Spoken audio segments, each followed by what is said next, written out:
Every evening, as the sun dipped behind the Nevada hills, Samuel McBride's old horse Dusty would plant himself beside the abandoned barn, unmoving, unblinking, as if standing guard over some invisible threat.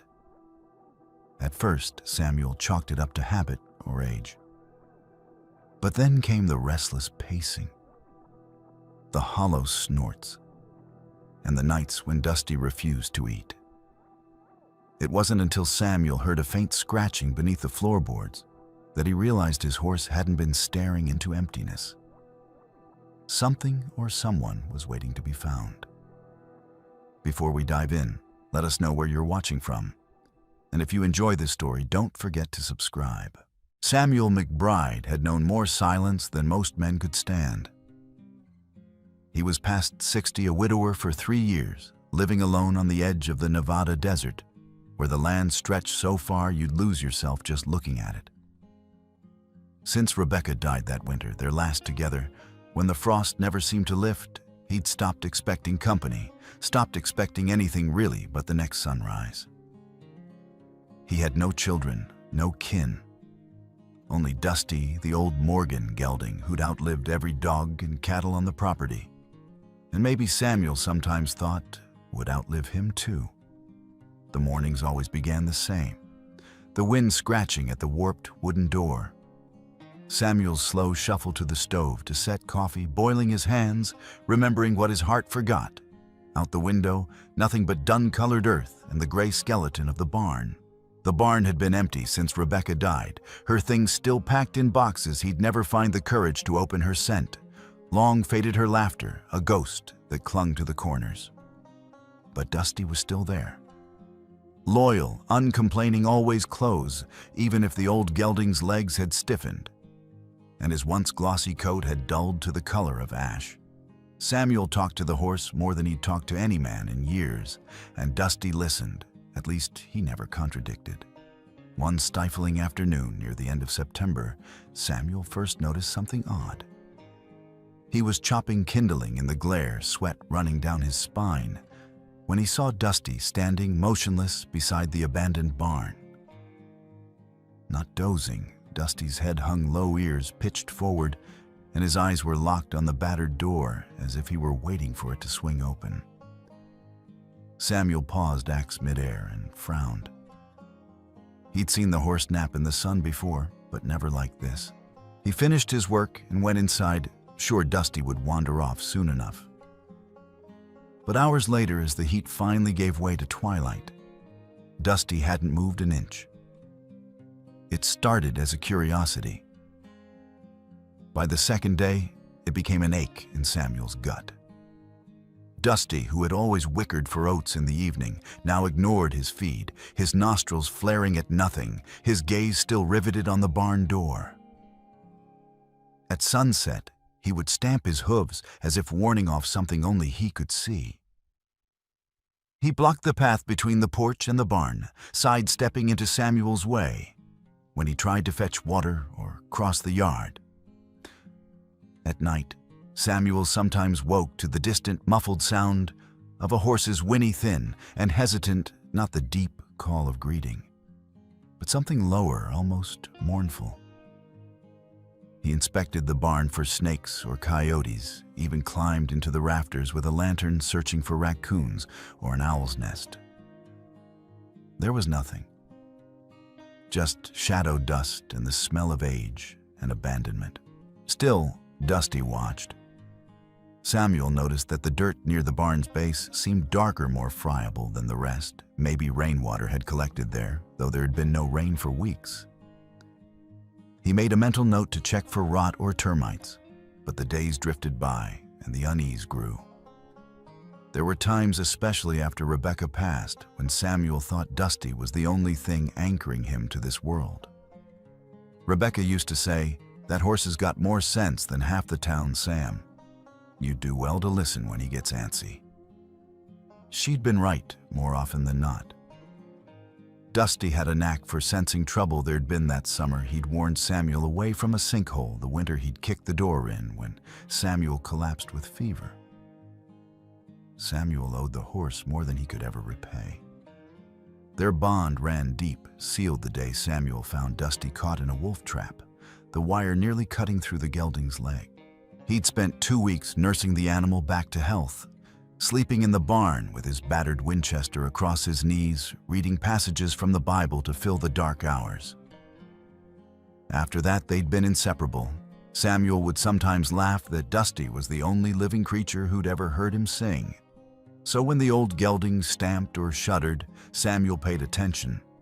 These past nights, the sound of Dusty's restless breathing or the anxious shift of his hooves had kept Samuel awake long after the desert cooled and the world fell silent.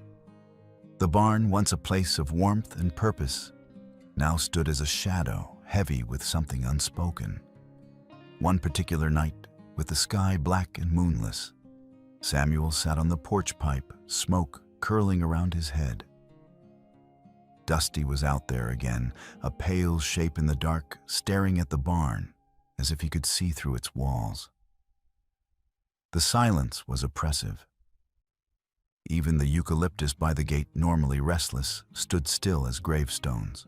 Samuel watched the old horse's silhouette and felt for the first time in decades a prickle of something close to fear. He'd always trusted his own eyes, his own hands, but now he felt watched by what he couldn't say. The feeling sat like a stone at the base of his heart. He tried to laugh it off, muttering to himself about old men and older horses spooking at shadows. But the unease stayed with him, solid and cold. It was a week later, while splitting kindling near the back fence, that Samuel heard the sound, a faint, deliberate scratching like iron on rotted wood. He froze, axe poised. The noise came again, a little louder. Not the scuttle of a rat or the scrabble of a lizard, this was different.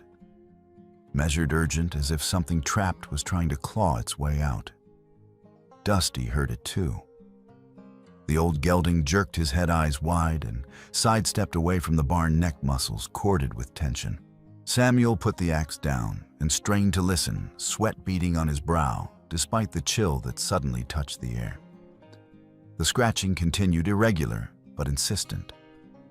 He felt the urge to shout, to break the silence, but his voice caught in his throat. Dusty let out a single muffled whinny lower than Samuel had ever heard, and then backed further away, nostrils flaring. He tried to convince himself it was a nothing, some animal caught in the beams, a trick of the wind. But in 40 years on this patch of earth, Samuel had never seen Dusty behave this way. That evening, with the sun dipping low and the world awash in copper and gold, Samuel made his way slowly toward the barn. Dusty didn't follow. The horse stood a good 20 yards off, head tossing, tail flicking, ears pressed flat. He looked at Samuel, then back at the barn, and seemed to shudder from head to hoof. The barn itself was a hulking silhouette against the darkening sky. Samuel could smell the rot and old hay from where he stood. As he drew closer, a new scent mingled with the old, something sharp and metallic, almost like dried blood. Inside, the darkness was thick, swallowing the last traces of daylight. Samuel stopped just inside the doorway, let his eyes adjust, listened. The scratching had stopped. All he could hear was his own heartbeat pounding so loudly, he wondered if Dusty could hear it too. For a long moment he stood motionless, staring into the gloom, trying to will himself to step forward. But his feet stayed rooted.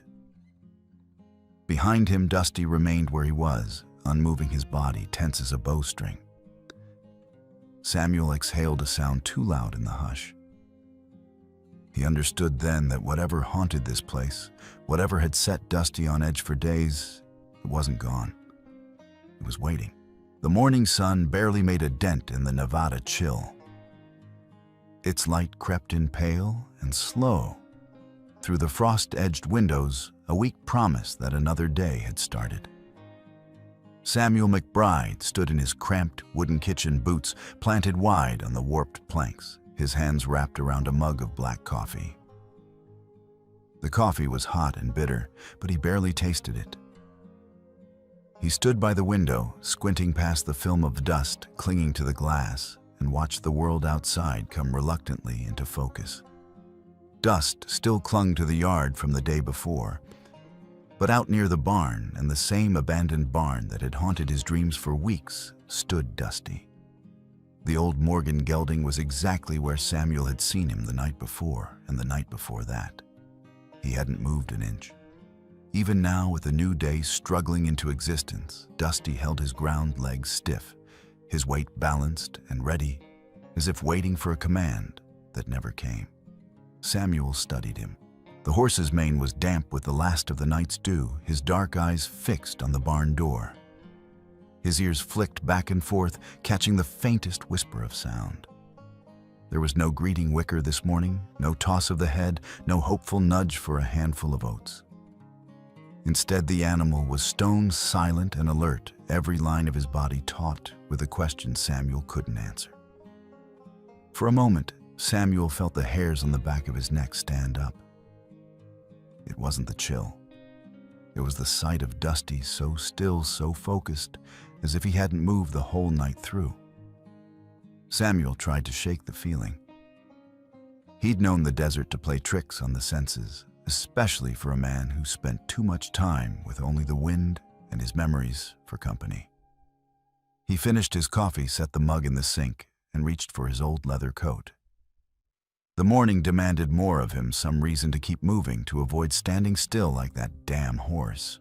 He grabbed his hat, battered and sweat-stained from years in the sun, and pushed open the front door. The porch groaned under his weight. Samuel descended the steps, each one sending up a puff of red dust that danced in the cold air. The board squeaked behind him, protesting as if the house itself preferred he stay inside.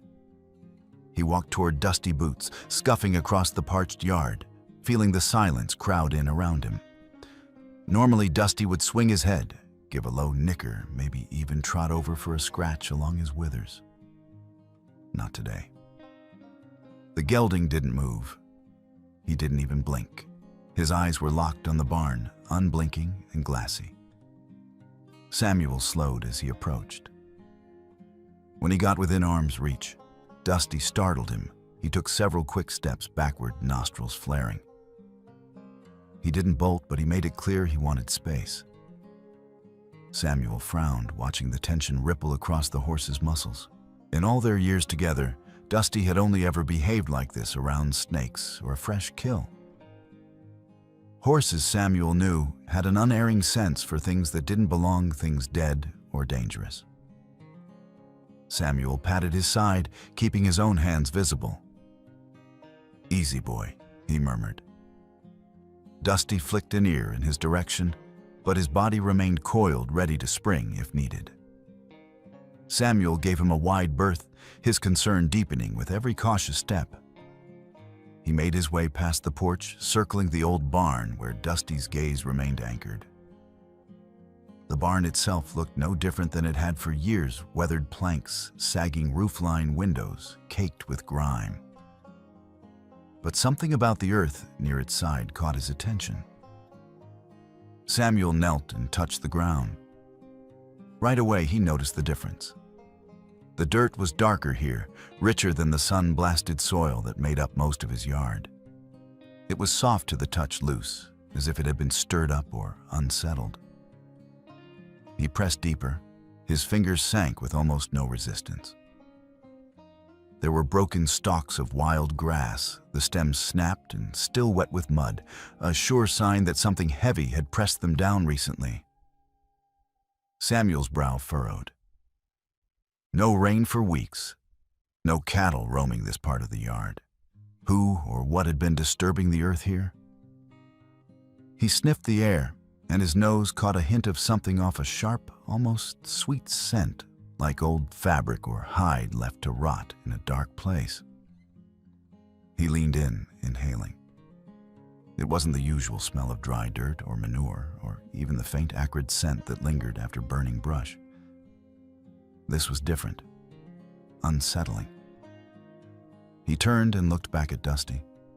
The horse stood several yards away, watching him intently. His flanks shivered as if in warning eyes, wide and white-rimmed. Samuel knew that look, a horse ready to bolt, sensing danger, that its rider could not. His curiosity overcame his caution. He knelt lower, and with his bare fingers, he brushed away more of the soft earth. He was gentle, careful not to make noise.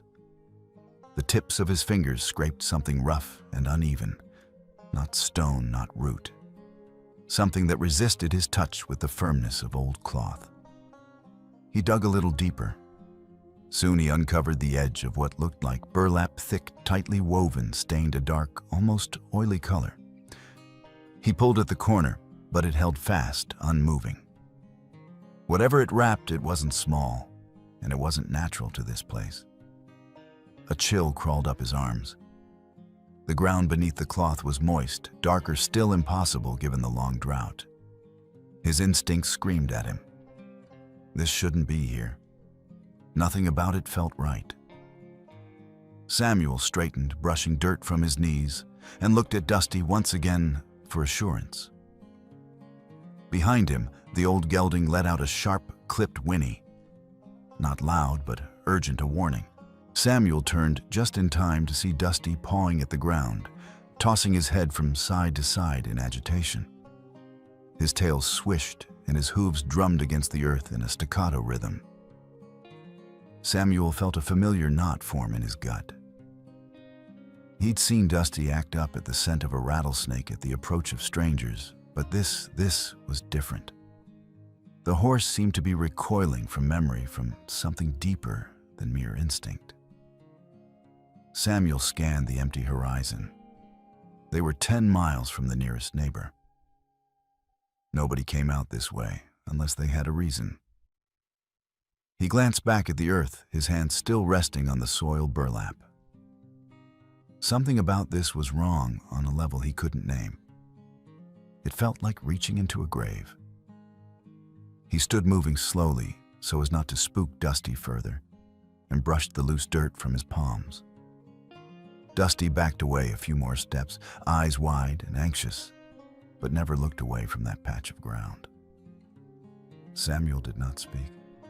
He didn't need to. The horse's body language said more than words ever could. Without another glance, Samuel walked back toward the house. Each step felt heavier, the weight of dread settling on his shoulders. His mind raced through possibilities, none of them comforting. Someone had buried something on his land. Maybe a dead animal, maybe trash, or maybe something far worse. Or he thought grimly, maybe it was something older, something that didn't want to be found. Inside, he reached for the back door and stepped out into the lean-to where his tools hung. He grabbed the spade, a sturdy thing with a blade dulled by years of work, then hesitated. On a hunch, he took his old canvas pouch, tucked a bone-handled knife inside, and grabbed a coil of raw hide rope for good measure. His heart thudded with every movement, his nerves buzzing.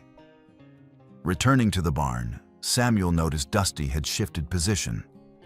The horse now stood farther off his body, turned away, as if refusing to witness what was about to happen. Samuel tightened his grip on the spade. He knelt beside the patch of disturbed earth, the burlap's grimy edge still visible. The sky was growing brighter now, but the light felt cold and distant. Samuel drew a slow breath, steadied himself, and drove the blade of the spade into the ground. Whatever lay beneath, he knew, would change everything. But he also knew, with the certainty born of old men and old horses, that some secrets refused to stay buried forever. Samuel tightened his grip on the spade until his knuckles blanched. The blade of iron cut into the soft, dark earth, just beside the frayed edge of the burlap sack he'd uncovered. The soil yielded more easily than it had any right to. Each slice of the spade came with a strange, uneasy sensation, as though the land itself was weary of keeping secrets. Samuel felt every inch he dug, not only in his arms, but deep in his chest, as if the weight of some hidden wrong pressed upon him with every shovelful. He worked in silence. The air was so still it felt smothering. No wind rattled the barn's crooked eaves. Not a single bird dared call. There was only the dull rhythm of metal against earth, a steady gravedigger's music. Even Dusty kept his distance, lingering far off, and turned away. Though the old horse sometimes tossed his head, sending quick, uncertain glances back toward Samuel and the barn. The deeper Samuel dug, the heavier the sense of dread became. The spade slipped deeper, slicing through the loose earth with growing unease. And then, with a sickening slurp, a sweet, sour scent rose from the soil, faint at first, then growing until it coated the back of Samuel's throat. It was the unmistakable perfume of something dead, but not yet fully gone to rot. For a moment, Samuel's mind flickered back to another summer years ago, when he'd found a heifer struck down by lightning out on the flats. He'd never forgotten that smell, the mix of scorched flesh and decay, sharp and full, settling deep into his lungs. This was worse, older, more complex, and somehow sadder. Dusty reacted at once. The old gelding pawed at the earth nostrils, flaring head shaking from side to side. He let out a snort, harsh and uncertain, then spun and walked away, not looking back. Samuel's heart was hammering in his chest. He swallowed hard, fighting down the rising urge to drop the spade and run. He pressed on each scoop, coming slower. Not a foot beneath the surface, his spade struck something soft, yet unyielding. Definitely not rock, not root. Samuel set the tool aside, lowering himself to the ground. He scraped away the last inches of soil with trembling hands, exposing more of the heavy burlap, now stained a deep, unnatural brown. He paused, breath shallow. The cloth was old, the fibers rough and almost greasy. It had torn in places, but still held its form, a deliberate wrapping, not just a haphazard bundle. Samuel could see now that this was no feed sack, no bag of spoiled grain or hay. The sight of it made his hands shake the way a man's might when brushing the lid of a box he knows should never be opened. He ran his fingers along the edge of the burlap, feeling for a knot. His hand closed on a length of twine, rotted and fragile, which gave way with almost no effort. For a long, breathless moment, he just sat there, unable to move. Samuel drew in a sharp breath and steeled himself, then pulled the fabric aside. The smell hit him first, an overpowering rush of rotten mold layered with something metallic and sweet. A wave of heat rolled up from the bundle, stale and suffocating, making Samuel's stomach twist. He fought back bile, determined not to look away, and kept pulling. Inside, the cloth pressed tight and carefully bound, was the body of a woman. Not skeletal, not yet a form, still mostly whole, but ravaged by time and slow decay.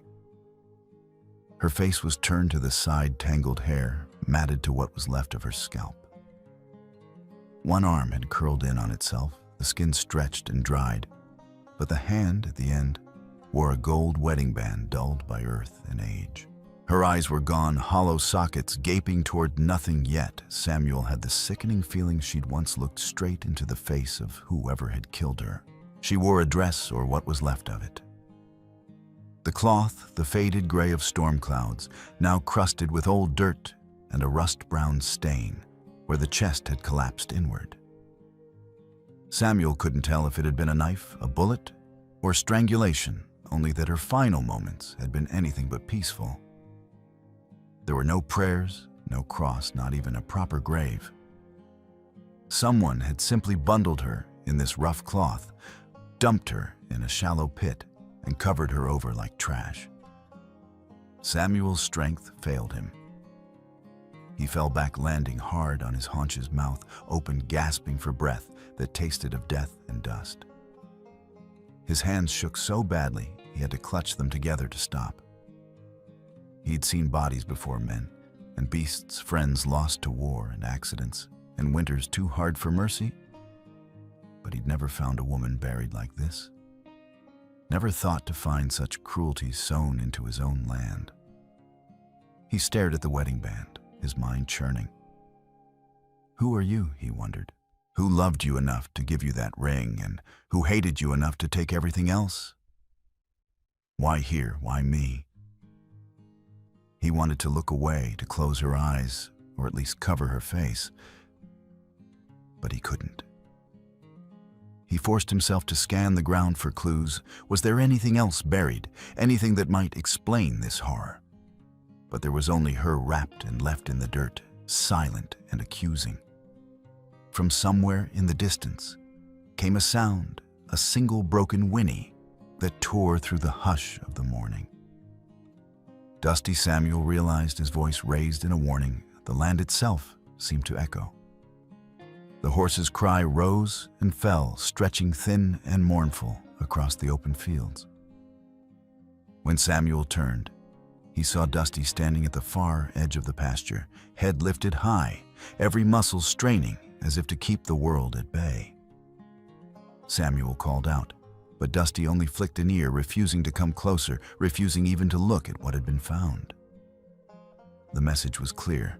Even Dusty, steadfast through every storm, every loss, wanted no part of this. Samuel forced himself to act.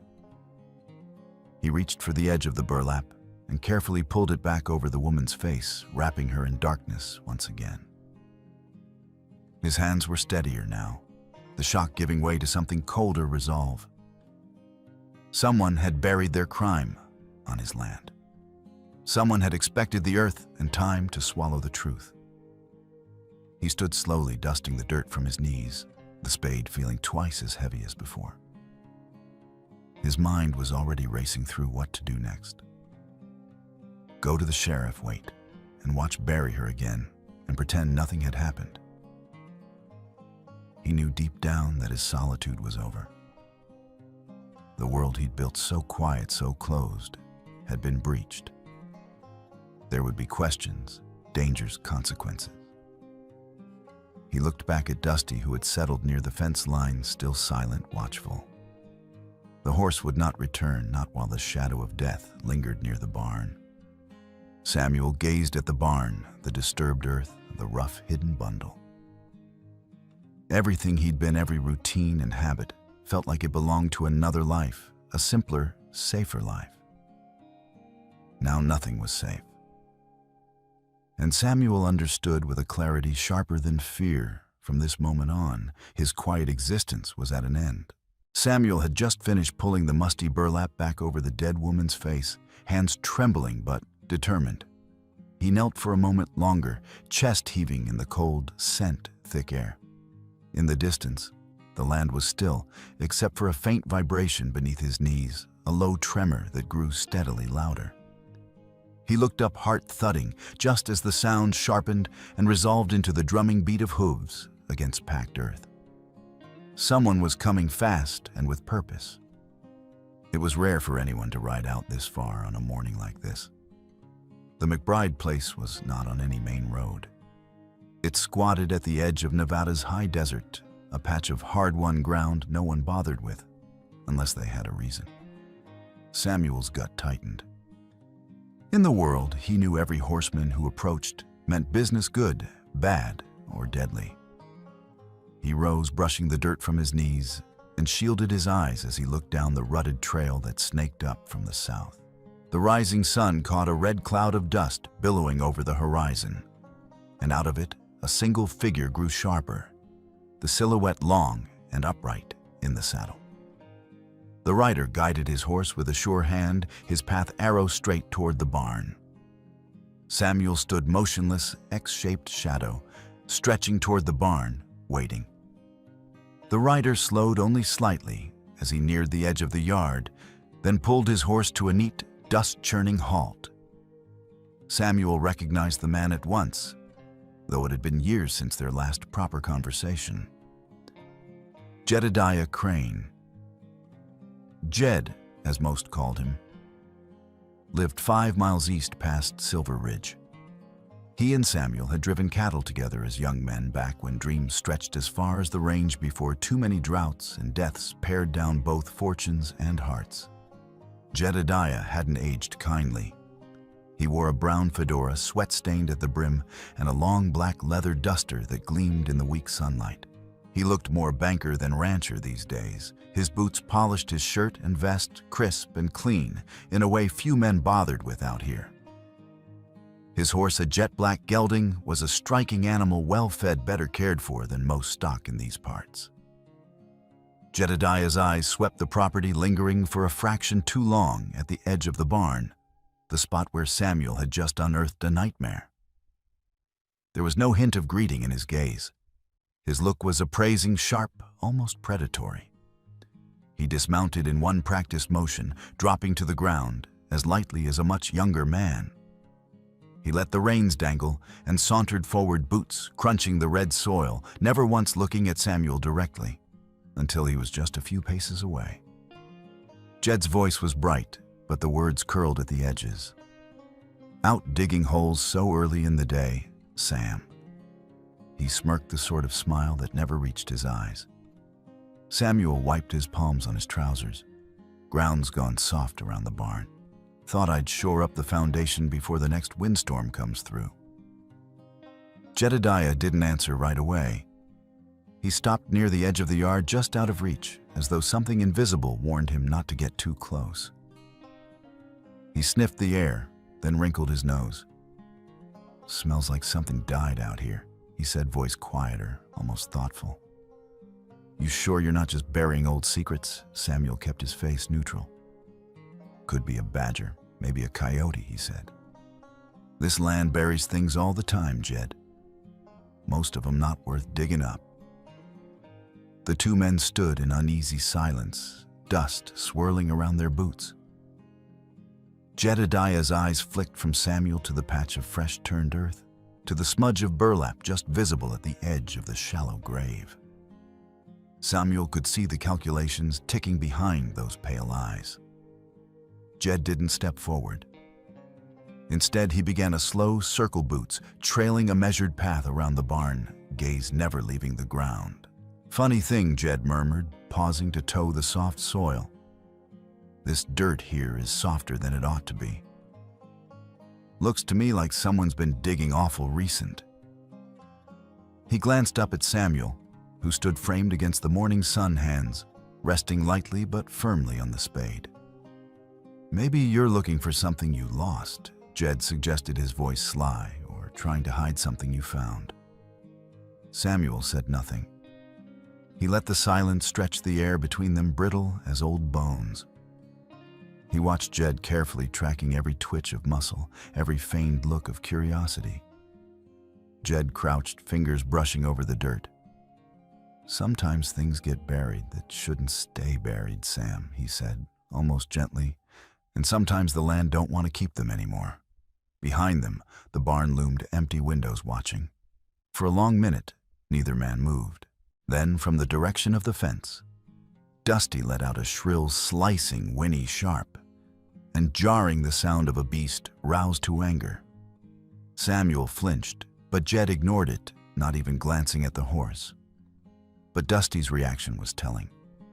The old gelding stamped and tossed his head muscles, bunching beneath his graying coat. It was the most agitation Samuel had seen in the animal since the day he'd freed him from that old wolf trap decades ago. Now Dusty's ears were laid back flat, his back-arched nostrils flaring wide. Jed, for all his calm, must have noticed. He gave a short, ugly laugh, eyes still on the ground. "Your horse, Sam, he never used to mind me. Looks like he's got himself a new opinion." Samuel answered, voice steady as he could manage. "Dusty doesn't dislike anyone without reason. Never has." Jedediah straightened, dusting off his knees. His gaze returned to the patch of earth, a flicker of something cold and calculating in his face. He let his eyes linger a little longer on the buried bundle, before finally turning his attention back to Samuel. Was a time, Jed said, almost conversational, when this country was big enough for men to mind their own business. Now seems like you can't turn a shovel without digging up trouble. Samuel tightened his grip on the spade, watching Jed with a wariness that matched Dusty's. "Trouble comes looking for a man, whether he asks for it or not," he replied. "But that doesn't mean I'll let it make a home on my land." Jedediah smiled again, but it was just another mask. "Still stubborn as a mule, aren't you, Sam?" His voice dropped, became confidential. "I heard bad things out past Silver Ridge. Folks gone missing, lawmen poking around. You wouldn't know anything about that, would you?" Samuel's eyes narrowed. "If I did, I'd be telling the sheriff, not you." For a long, taut moment, Samuel and Jedediah stood frozen in the shadow of the barn. The sun had risen, but it brought no warmth.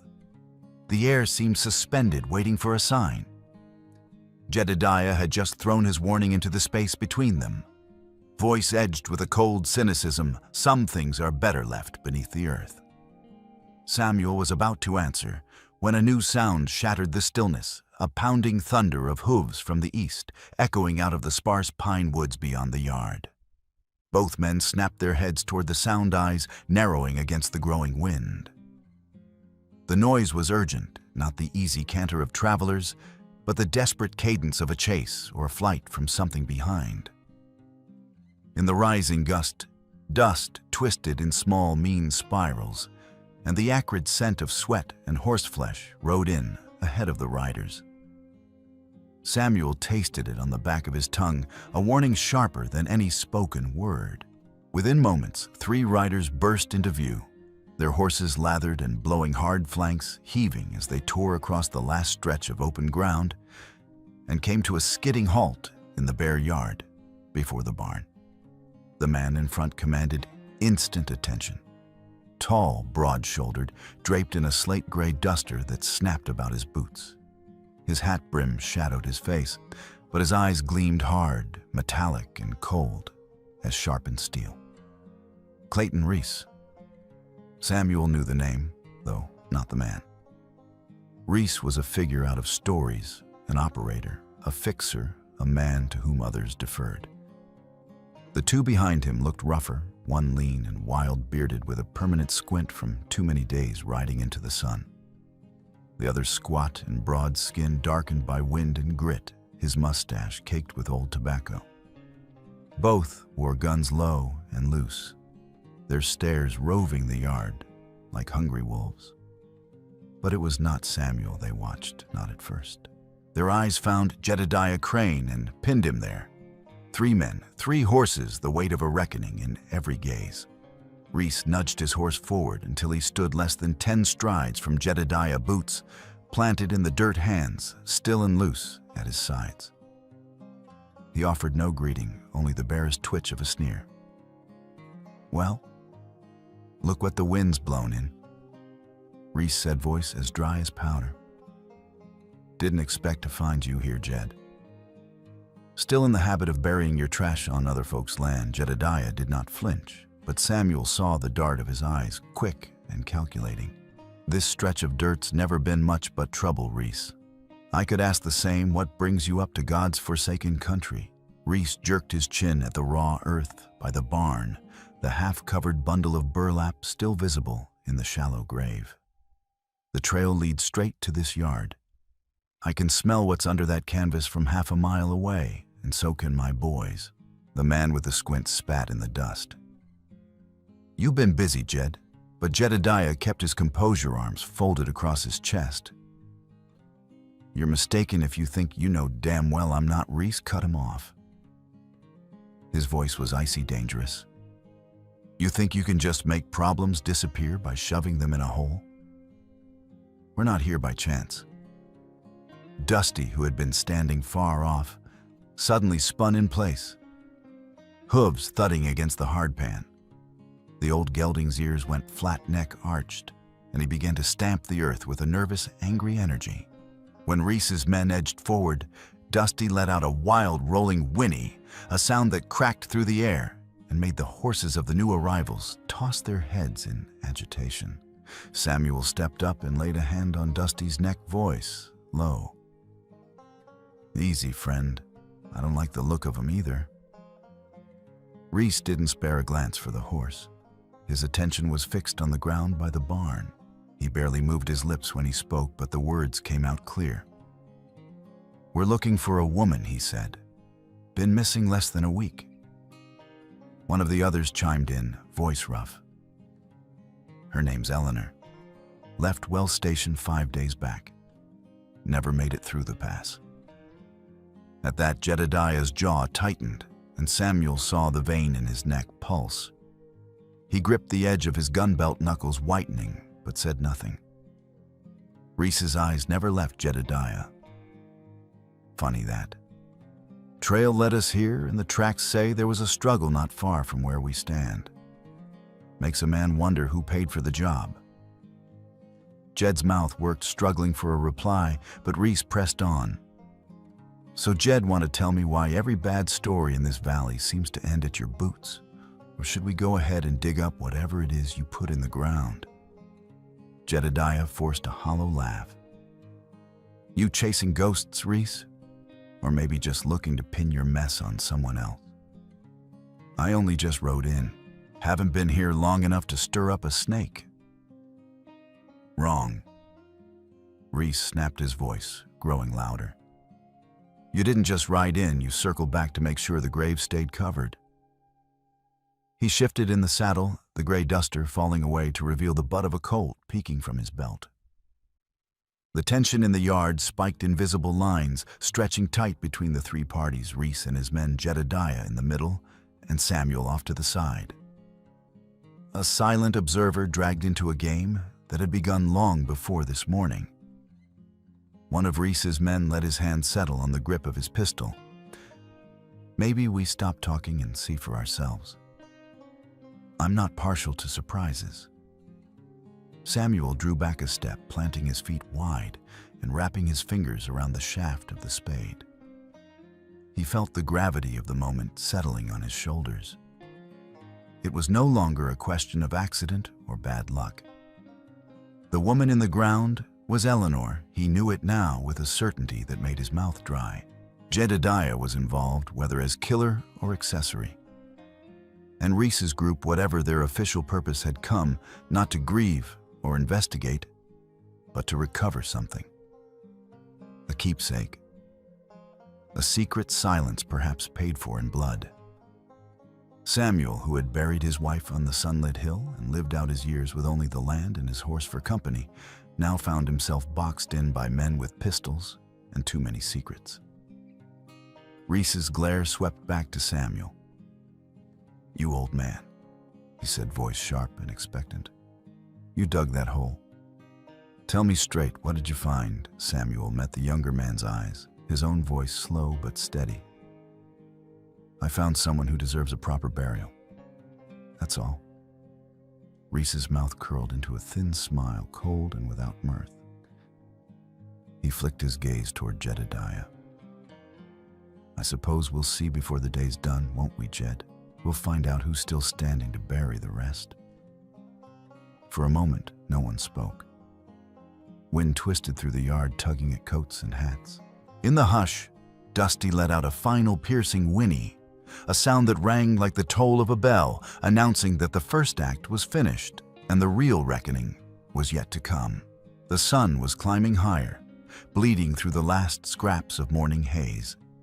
It crested the old barn's roof, sending fingers of light creeping across the patch of earth where the burlap shroud lay bunched and askew. As that first real beam of sunlight struck the corpse, something caught and reflected a flash as sharp as a signal mirror. Clayton Reese's gaze snapped downward.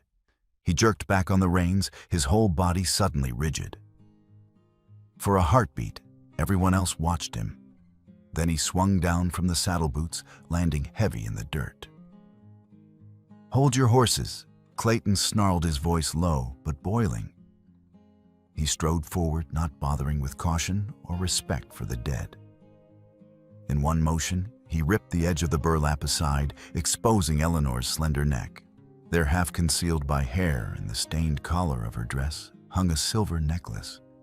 Its chain gleaming in the sunlight, the pendant round and engraved with intricate patterns worn soft by years and the rough passage of death. Clayton's face twisted with fury. "You left it on her, and the only reason she's dead is that thing?" His voice ricocheted off the barn walls, shattering what remained of the morning's calm. Jedediah staggered back a step, jaw clenched. I was going to take it, but it was dark. I wasn't sure his voice came out strained and thin, not at all, like the cocky front he'd put on before. Clayton closed the distance in a heartbeat. His hand shot out, grabbing a fistful of Jed's collar and hauling him in close. Not sure he spat breath, hot and sour. That was the most important thing, you stupid bastard, behind him. The two Rough Riders tensed, one already slipping his revolver halfway from its holster barrel, pointing at the dust. The other circled out, wide boots crunching as he angled for a better shot, every muscle in his body taut as a spring. Jedediah tried to sound steady, but his words trembled. I was told to get rid of the body, not to rob it. I didn't know she was still wearing it. Swear to God, Clayton, it wasn't part of the job. Clayton shoved him back so hard Jed nearly lost his footing. Not part of the job. You're a fool and a liability. Now you've given us another witness. He gestured at Samuel, eyes narrowing. Samuel felt the invisible crosshairs settle on his chest. The tension thickened, hot, electric, suffocating. Everyone's hand was on iron, or thinking about it. Clayton's revolver half drawn, the second gunman's finger tracing the trigger guard, Jed's fist clenched around the butt of his own pistol, Samuel gripping the spade as if it were a weapon. Only Dusty, stepping forward, seemed immune to doubt. The old horse's body, tensed muscles rippling beneath his dappled coat, nostrils flaring with an animal's certainty about violence to come. Clayton's voice was a cold rasp. "What's the necklace mean to you, McBride?" he demanded, eyes flicking to Samuel. "You know something about this?" Samuel shook his head, not moving his eyes from Clayton's gun. "All I see is a woman who died for nothing she should have died for. You men brought death here, not me." For a second, no one moved. Clayton's attention flicked between Samuel and Jed, calculating, weighing which problem was bigger, the witness with the shovel, or the accomplice who'd left evidence shining in the dirt. Jed cleared his throat, desperate for control. "I can get it, Clayton. If it matters that much, let me take care of it now, and nobody needs to get hurt." Clayton rounded on him, words like shards of glass. "Take care of it. Now you want to prove you're not completely worthless." After this mess, the second gunman had drifted around behind Jed, subtle but unmistakable in his intent. The triangle of violence was closing. Clayton and his man on either side, Jed in the middle, Samuel and Dusty on the fringe, no longer spectators but pawns caught in someone else's game. Jed's right hand hovered at his side, just above his pistol. I kept my word. I buried her. I didn't talk to anyone, didn't breathe a word. You kept your word by letting someone dig her up again. Clayton snapped now, pulling his gun free of the holster but holding it low, and the muzzle angled just inches from the dirt. His next step closed the gap until the gun was practically touching Jed's ribs. Samuel's mind raced. He could see where this was going, each move sliding toward a single bloody conclusion. If Jed went down, Clayton and his crew would not leave a witness behind, certainly not a half-retired rancher who'd seen too much. But if Jed made a play, the whole yard would erupt. Samuel shifted a step backward, eyes flicking to Dusty, and then to the rifle slung across the saddle of Clayton's second man. Dusty's body quivered, weight pressed back on his haunches, ready to bolt or kick as needed. Samuel tightened his grip on the spade's shaft and edged closer to his horse, heart thudding in his chest. "Don't move," the second gunman snapped, one hand pointed at Samuel. "Just stay right where you are, old man." Nobody breathed. The necklace glinted, catching every stray beam of light, as if daring them all to step forward. Clayton's gun came up, leveled at Jedediah's chest. "You have 5 seconds, Jed. Give me one good reason not to put you in the dirt right now." Jed ground the words out between clenched teeth, eyes flicking from Clayton's pistol to the necklace, then to Samuel and back. "Because I'm the only one who knows what's inside that locket." Time paused. The morning was absolutely still, save for a single raven that called from the edge of the trees, its voice harsh and final. Even the horses seemed to freeze.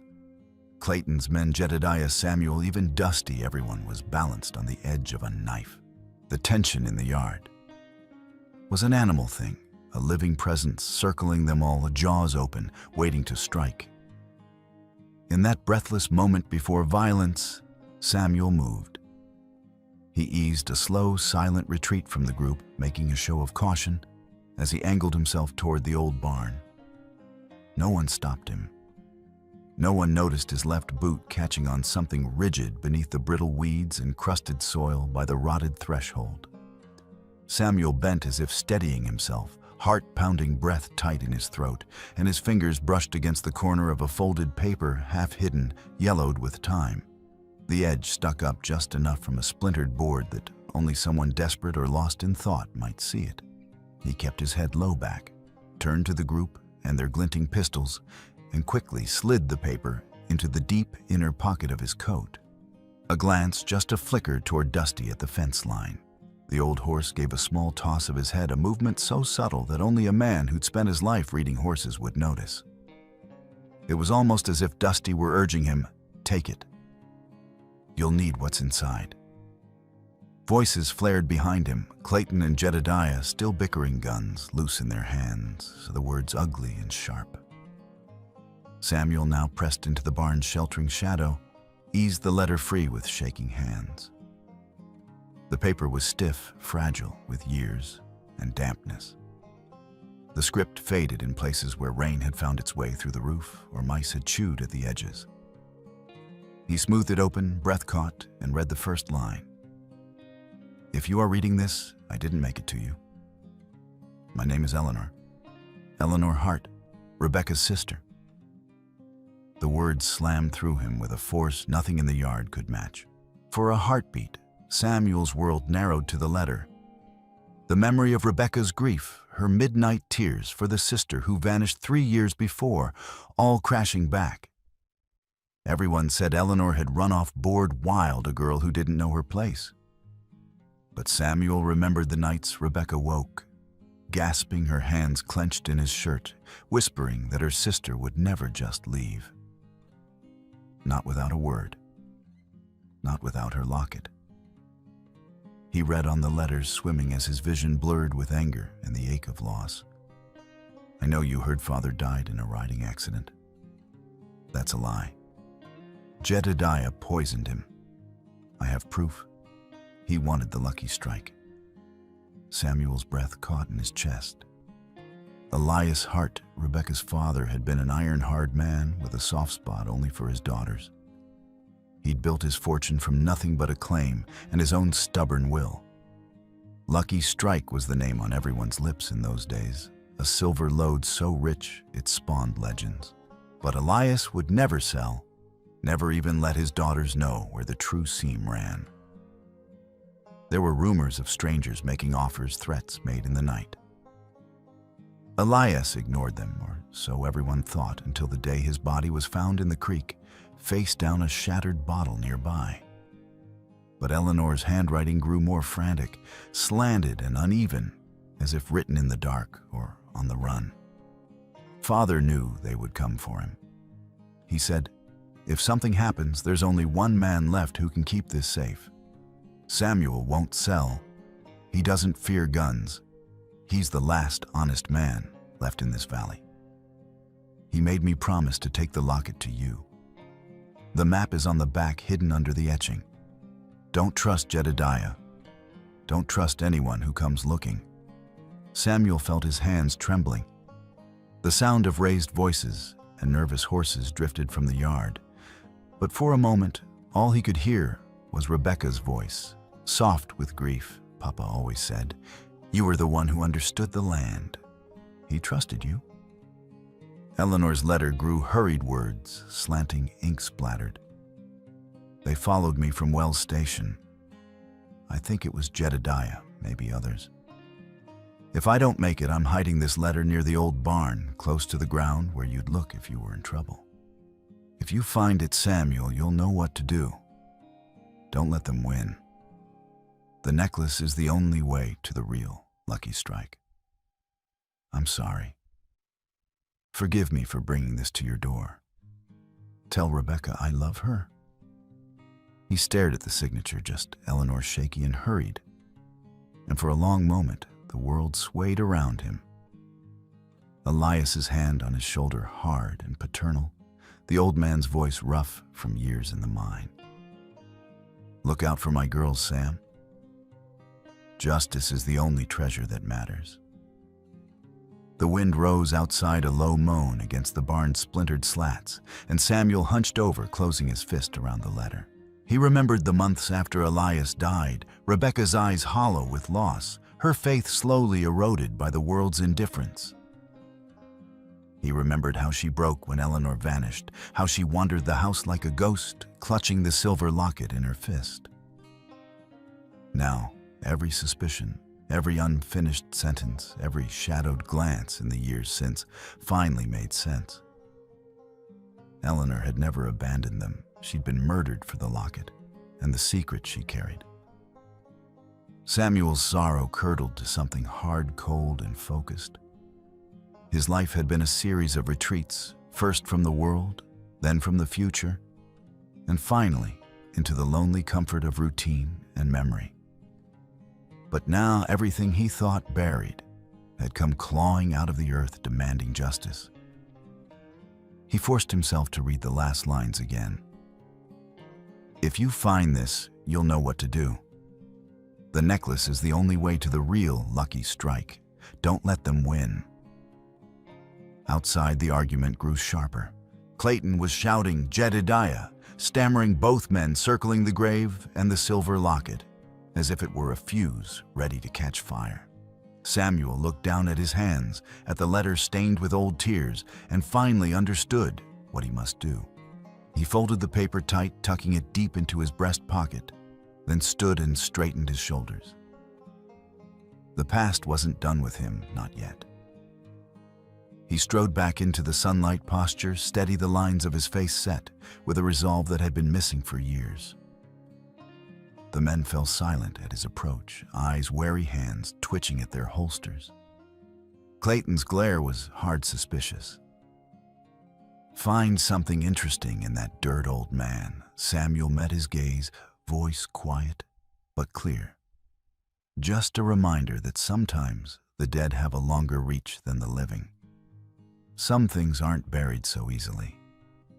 Jedediah's bravado cracked. He took a step back, a flicker of recognition crossing his face as he caught the new steel in Samuel's voice. The dynamic shifted. Even the outlaws sensed it. Samuel scanned the faces before him. Clayton, greed and violence barely checked, still thinking only of silver and revenge. Jedediah, a killer who'd hidden behind years of neighborly handshakes and business deals. And the other two hired guns ready to shoot their way to whatever treasure was promised. For a second, the yard was perfectly still. Even the wind paused. Dusty sidled closer, sensing the change in his master. The old horse's eyes tracked the guns, his body tense, every muscle ready to spring. Samuel's mind raced through everything the letter had revealed.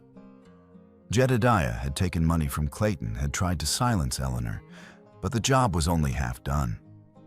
The locket remained, and now its secret was exposed to anyone who cared enough to kill for it. Clayton wasn't here for justice, but for the prize Elias had hidden away. They had all overlooked Samuel, the quiet man with the empty house and no heirs, as someone too small to matter. They were wrong. Samuel's eyes met Dusty's, his only loyal friend, left the one soul who had known from the beginning that something was wrong, that the wind carried secrets, the earth held memories that would not rest. He stepped forward, planting himself between the grave and the armed men. The air thickened, every eye on him. Samuel drew a slow, steady breath, his left hand sliding closer to the handle of the spade, his right brushing the inside of his coat where the letter waited. Clayton broke the silence, voice taut. "I'll ask you one last time, McBride. What did you dig up?" Samuel looked him in the eye, his tone low but unshakable. "The last hope for justice on this land. You can kill me, but you'll never have the real map. That locket belongs with the dead, not with thieves." Jedediah's face twisted, fear overtaking calculation. He stepped back, then froze, seeing that the balance of power was suddenly fragile, tilting on a single breath. A raven croaked from the far trees, breaking the spell. The gun's shifted shoulders tensed. Samuel glanced at Dusty, whose ears pinned back, his entire body trembling with a warning, ready to shield his master or charge if the world collapsed. No one moved. The letter burned against Samuel's heart, the memory of Rebecca and Eleanor, of Elias's trust heavy in his blood. He knew now this day wasn't about silver. It was about settling accounts, paying debts of blood and honor. And as the wind died again, everyone understood the true treasure in this valley was justice, and it was not for sale. For a brief, trembling moment, it seemed the world itself held its breath. The standoff had reached a lull, tension thick as the dust hanging in the morning sun. The silver locket gleaming defiantly atop Eleanor's throat seemed to pull every gaze. It was Jedediah, shaking off the humiliation of Clayton's rage, who moved first. He stooped over the shrouded body, fingers moving with a false gentleness, as if to pay last respects. But his real purpose was obvious. He worked the locket free of its chain, turning it this way and that between his stained fingers. There was a tiny, nearly imperceptible groove at the side of the silver disc. And as he thumbed it, a soft, metallic click sounded, a secret revealed at last. The face of the locket popped open like the lid of a miniature casket. Inside, safe from dirt and decay, was a small, faded photograph. Jed stared, blinking as if doubting his own eyes. The others leaned in curiosity, getting the better of their suspicion. The picture was old, black and white, the edges curled and blotched. It showed a man handsome in a rough-hewn way, hair dark, face young and unlined by grief or years. Samuel recognized the image as if looking into a mirror cast backward through time. Jed's hand trembled, anger, confusion, and understanding twisting together on his face. He turned, eyes hard and wild, and pointed the open locket toward Samuel, who stood silent behind Dusty. "She carried your picture," Jed spat, voice thick with accusation. "She meant to find you. Meant to hand this over to you. All the tangled uncertainties, the silent calculations were swept away by revelation." Jed understood at last that he had been nothing but a blunt tool. Eleanor's trust, her final hope, had been Samuel all along. Jed's face darkened, hate burning away the last traces of neighborly pretense. He squeezed the locket in his fist so hard his knuckles went white, then thrust it toward Samuel as if it were a weapon. "You knew," he hissed, "didn't you? You knew about the mine. You knew about Elias. That little bitch chose you over me." Samuel didn't answer. He met Jedediah's venomous gaze with a cold, steady sorrow. Everything he loved and lost was tangled in this moment: the aching trust of Elias, the hope of Rebecca, the doomed courage of Eleanor. His grief was a storm, but there was no fear left in him. Jed drew himself up, voice rising, desperate for power. "So be it. I'll bury you beside her, since that's what she wanted. Maybe then you'll finally be worth the trust they wasted on you." His hand dipped to his belt, and the butt of his pistol winking in the harsh light. His movements were jerky, urgent, fueled by fury and wounded pride. The others, Clayton and his men, hung back uncertain, waiting for the final domino to fall. Jed's thumb looped over the revolver's gripped forefinger, tensing. Dusty, on the far side of Samuel, felt the danger like an electric charge. The old horse's ears pinned back, and with a single explosive motion, Dusty lunged forward, hooves lashing out in a blur. The impact was thunderous, a wet, sickening crack as Dusty's rear hooves caught Jed square in the left shoulder and ribs. The force sent Jed sprawling backward, his gun spinning from his hand and landing in the dust at Samuel's feet. Jed cried out a thin animal sound and crumpled onto his side. His breath came ragged at the pain overwhelming, one arm hanging limp and useless. For a heartbeat, no one moved. Samuel's vision narrowed to the battered man at his feet, the pistol within easy reach. He glanced once at Dusty, who now stood resolute by his side chest, heaving ready for a second charge. The horse's trust and devotion shone in his eyes. He would risk everything to keep Samuel safe. Jed moaned, tried to drag himself forward, bloody saliva foaming at his lips. His right hand clawed desperately toward the fallen Remington. His voice came in a ragged rasp. You're nothing. Just a broken-down rancher. No one will believe you. You'll die and be forgotten. Samuel bent down, grasped the pistol by the barrel, and stood. He held the weapon loosely, but there was no hesitation in his posture. He stepped forward not in anger, but with the implacable gravity of old justice. He spoke, his voice neither cruel nor triumphant, but carved from stone. You killed Eleanor. You murdered her father. And now you'd kill me just because she believed in me more than she ever trusted you. That's why you lost, Jed. Not because of silver or land or luck. Because you never understood what loyalty is worth. Jed bared his teeth, spat blood, still crawling, still reaching. Pull the trigger, old man. You don't have the guts. The yard was silent. Clayton and his men, watching the wind gone still as if afraid to move. Samuel aimed heart steady and squeezed the trigger. The Remington's report shattered the morning. The bullet hit Jed square in the chest. For a split second, his body arched and then collapsed back into the grave he dug for Eleanor.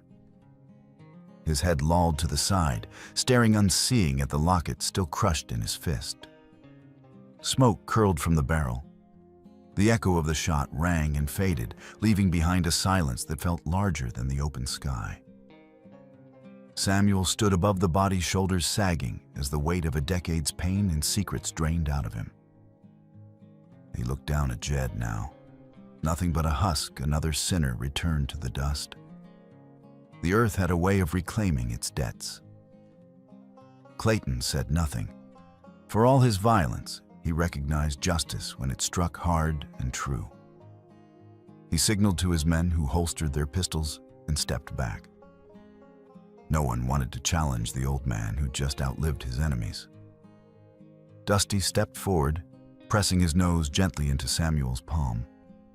Breath warm and steady, Samuel closed his eyes, resting his forehead against the horse's mane, drawing strength from the animal's unbroken loyalty. He realized, with a bittersweet ache, that he owed his life to Dusty as much as any friend he'd ever known. He took the battered shovel and began to fill the grave first with the earth that had hidden Eleanor, then with the body of the man who'd killed her. Each scoop felt like both an ending and a beginning, a closing of old wounds and a promise that no more blood would stain this ground. The sun had risen high now, scattering gold over the barren yard. The smoke, the gunpowder, the memories of fear and violence all drifted upward and away, leaving only the clean smell of earth and horse and the heavy, silent company of the dead. Samuel wiped his brow, standing tall beside Dusty. Something inside him felt broken, yet newly mended. There would be questions, lawmen, townsfolk, perhaps more men like Clayton in the future. But for now, Samuel McBride stood with the dead and the living, finally at peace with the price of loyalty and justice. The sun was well past its zenith by the time the last echoes of gunfire had faded from the hills.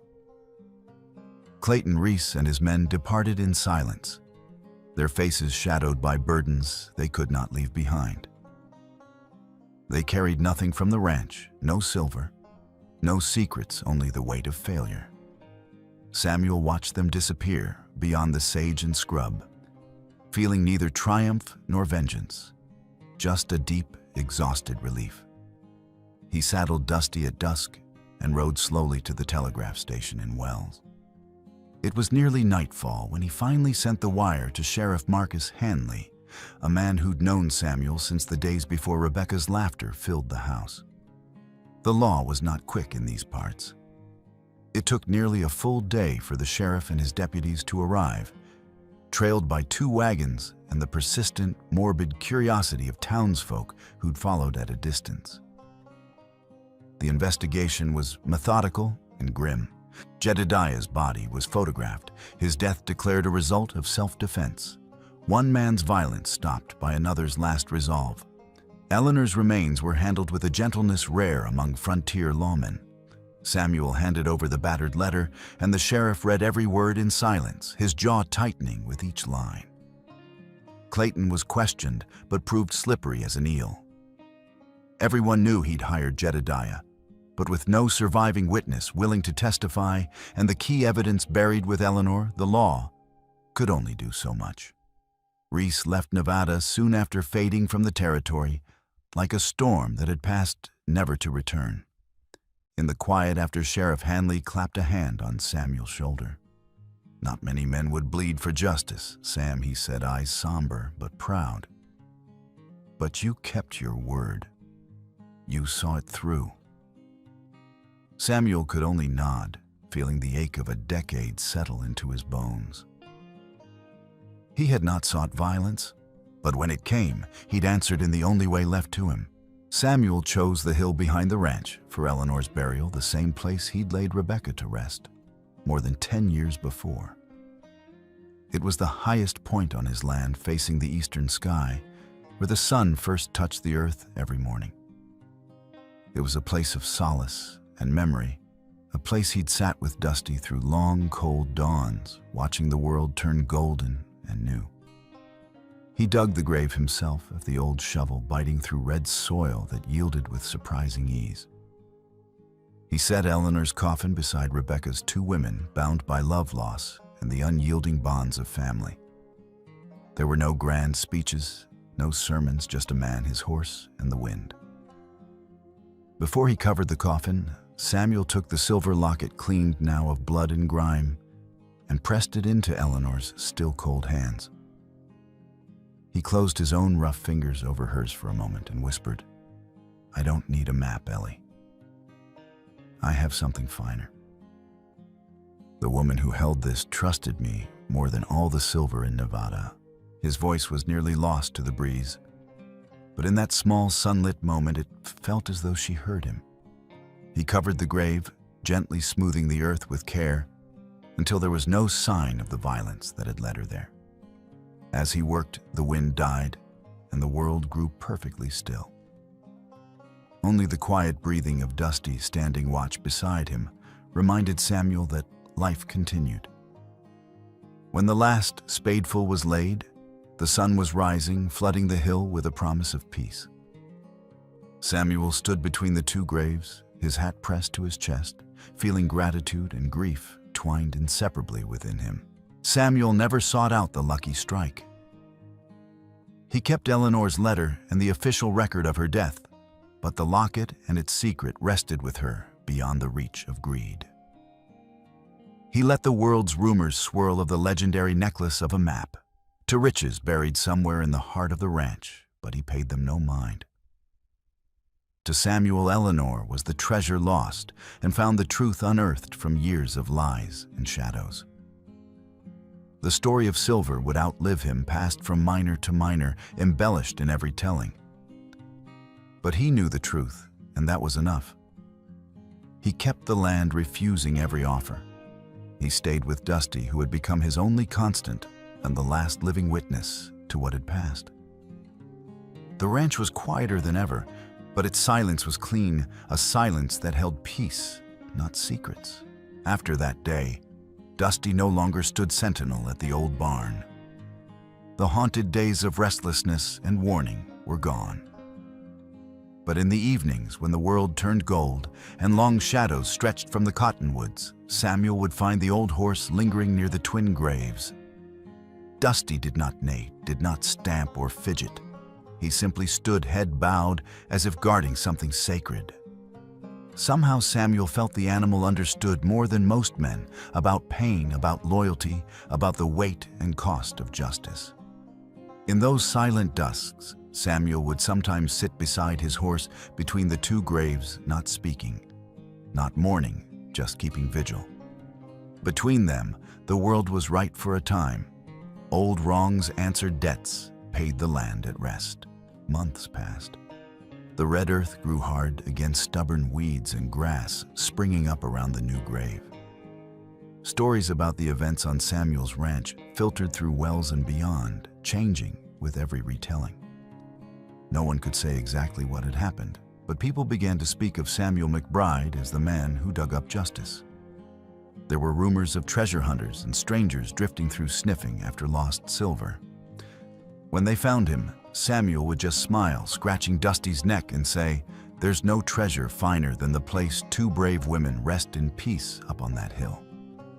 And every morning, without fail, the sun would climb above the distant ridgeline and strike the two simple headstones, one old, one new. Samuel had the mason carve just 3 words for Eleanor Hart. Returned. No gold, no vengeance, no legend could add to that. There was nothing left to dig up, nothing left to prove. Only rest among land horse and man under the endless sun.